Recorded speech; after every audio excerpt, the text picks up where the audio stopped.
Hello art friends, my name is Fleshwad, and today is the last batch of Valentine Creepypasta OCs. I have 3 Creepypasta Valentines related OCs for you in this video. However, I only have drawings for the first 2, and the last one is only going to be a reading. Our first Creepypasta OC was submitted by Tiff Nick. Name Hayden Red. Hayden never liked Valentine's Day because even though he was popular among the girls at school, he never found a girl that he liked. But then, Hayden met a new girl at school. Her name was Kaylee, but for some reason, when he would talk to her, most people would look at him weirdly. Kaylee and Hayden became good friends. Until one day when one of Hayden's friends approached him and asked who he was talking to. Hayden replied that it was the new girl Kaylee, but his friend said that he wasn't talking to anybody. That night, Kaylee appeared in Hayden's room. "Why can't anybody see you?" he asked her. Because I was killed by an ex-boyfriend behind the school last year on Valentine's Day. She replied. "You're a ghost?" Hayden asked. Yes, Hayden, I really do like you though. Can we please be together? But that means I'd have to die, Hayden replied. Kaylee gave him until Valentine's Day to tell her if he was going to stay with her. Kaylee also told him who killed her. It turns out it was his former friend, Jason. He met up with Jason behind the school with plans to kill him for Kaylee. He stabbed Jason in the heart, saying, "This is how Kaylee felt." Hayden had seen a student rush away. He knew he'd be sent to prison. Hayden then killed himself. Now every Valentine's Day, you can still hear Jason, Kaylee, and Hayden arguing, and see Kaylee and Hayden hanging out around school. Hayden now tortures anybody who harms or abuses their boyfriends/girlfriends.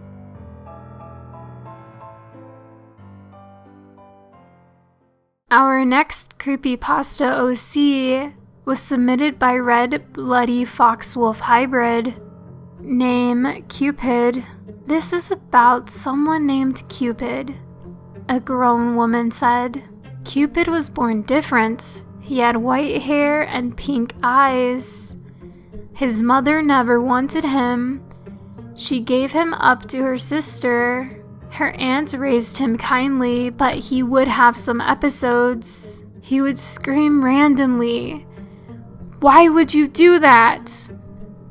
Like as if he was seeing something. At age 6, his aunt was at the store with him. He would go off somewhere else any time that he could. He would try to hook people up, but he would still have some episodes, yelling and screaming, sometimes crying. At the age of 8, his eyes grew lifeless. He would stay home.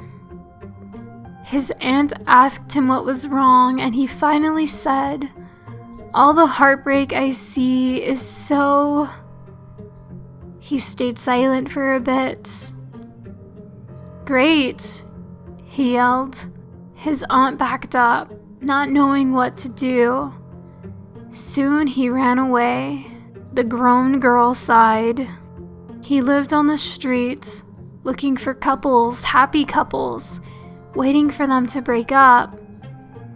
At age 10, he was run over. He became a ghost. He would hook people up, then split them apart. You see, he fed on pain and heartbreak. Once the human he would break up was all dried up on tears, he would kill them and drag them into the woods. He would write in the victim's blood, "This Cupid is not to be trusted." The grown girl stopped talking and laid the book down. "But this is just a story. It's not real, right?" The grown girl looked around the room. The people were dead. Not saying anything, she got up and left. Okay, last creepypasta reading. Sorry, this video doesn't have too much talking. I feel like my voice is like just really scratchy, very hard to read. I was also having a tough time drawing. So like I said, no drawing for this one. I just really like this story. So this will be the last Valentine's Creepypasta OC that you will see this year on my channel. I had so much fun doing these. I really am blown away by all of the imaginative and creative stories that you guys sent me from the bottom of my heart. Thank you, and I hope you're having a great Valentine's Day. On to the last Creepypasta OC. This creepypasta story is titled Run Away With Me, Darling. Carter ran through the snow with Kate in his arms. Are you having fun? Carter laughed as he ran. Of course, Carter, she giggled. Carter stopped in front of the cabin door. Here we are, Kate. Kate glanced up at the cabin and rested her head against Carter's chest. It's beautiful, she murmured. Carter took his keys out of his pocket and stuck them into the keyhole. He pushed open the door and a rush of warm air washed over him and Kate. He sat down with Kate still in his arms and held her close. Hey, Carter, Kate whispered. Yes, darling? Kate leaned her head against his shoulder and closed her eyes. I love you, she said softly. I love you as... he began to say, but it was too late. Kate had already fallen fast asleep, and Carter knew she wouldn't wake up for a while. Carter wrapped his arms around her and held her hand.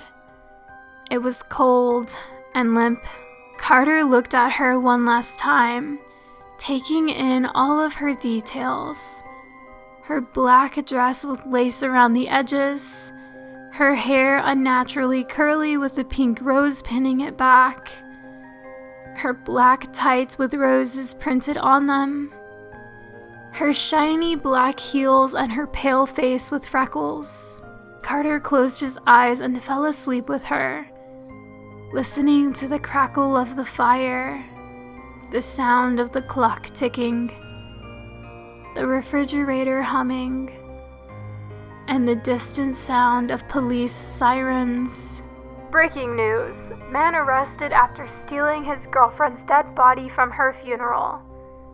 This just in, a young man was found in a cabin in the woods after he stole his dead girlfriend's body from her funeral. 19-year-old Carter Lucas had attended his girlfriend Caitlin Smith's funeral after she died from a heart attack. According to many witnesses, he walked right up to the casket and lifted her body into his arms and then ran out the door. They tried to chase after him but were unsuccessful due to the large amount of snow. When police arrived, they followed his footprints to a cabin that was almost a mile into the woods.